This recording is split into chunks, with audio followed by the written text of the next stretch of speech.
So break this down. If you own your primary residence Yep. and you're thinking, okay, I want to start getting investment properties, set myself up for my retirement, set my kids up, right? Yep. How do you go about it?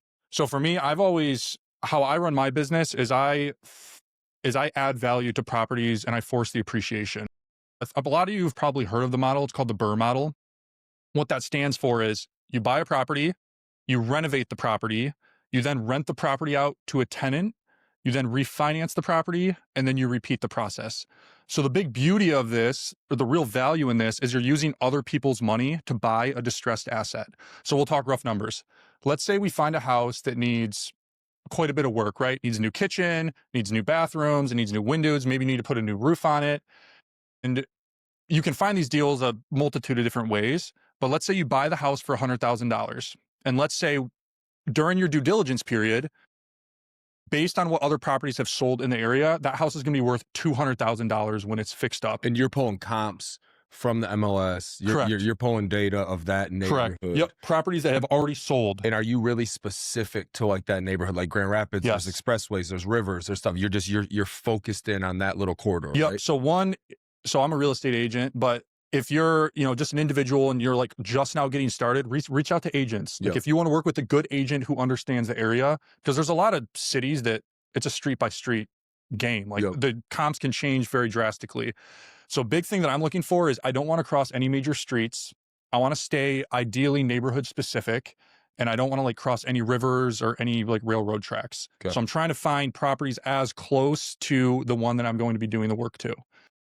So let's say the house is $200,000. Once it's fixed up, I'd buy it for $100,000. Let's say I put $50,000 of rehab into that property. And how are you getting the 50K? Like people listening right now, they'll be like, okay, cool. That sounds good, bro. But like buying the house plus 50K, that's going to spread majority of people thin right there. So right? there's different ways you can do it. So there's national lenders like Kiavi. Kiavi's a great lender. I've worked with a lot of agents and other investors, even in our market, who utilize their platform. Great platform to work with. The other way is doing it through private lenders, or it's usually people within your network. Relationship network. Correct. Yep. So, and a lot of times, the people that I've raised money from, like, they're not involved in the real estate game. They just want to know that they have a solid return. And their money's backed by an actual hard physical asset that you can go touch, see, and feel.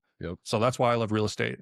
On that note, with this world moving to this, and here's the thing, I don't know everything, right? I'm buying real estate. I'm going to have, as of next week, 5, homes, which is something I'm proud about and something I'm still building on. But on that note, as this world moves to a digital world, in my mind, especially in cities like ours, I feel like the value of what you just said, touch, feel, like a real asset, I feel like that is going to be as valuable as anything in the future because everything else is going to be on here. For sure. And I'm also biased to this, but I think there's a time and place, and I think you should be diversified in, where you decide to put your money, if that's the stock market and equities and bonds, whatever you want it to be.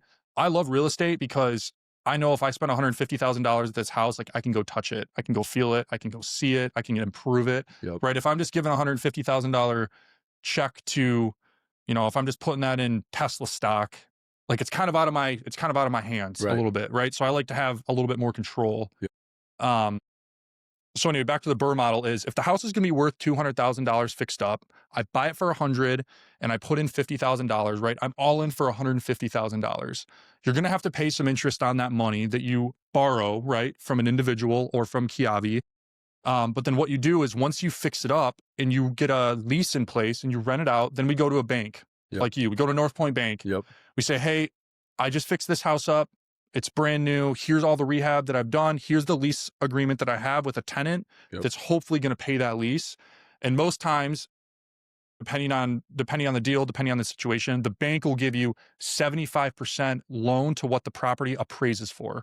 So if the property appraises for $200,000, you just created $50,000 in equity that you just created by fixing the house up, but you're all in for $150,000. And essentially you use somebody else's money. So you personally, DK is zero in that situation, right? 75 of the, there's going to be some lending fees and other things, but for this example, I have a $150,000 loan with my investor. Yep. And then I go to the bank and they're going to give me a new loan for $150,000. And I'm going to use that $150 from the bank and I'm going to pay off my other lender. And now I'm going to have long-term permanent debt. Yep.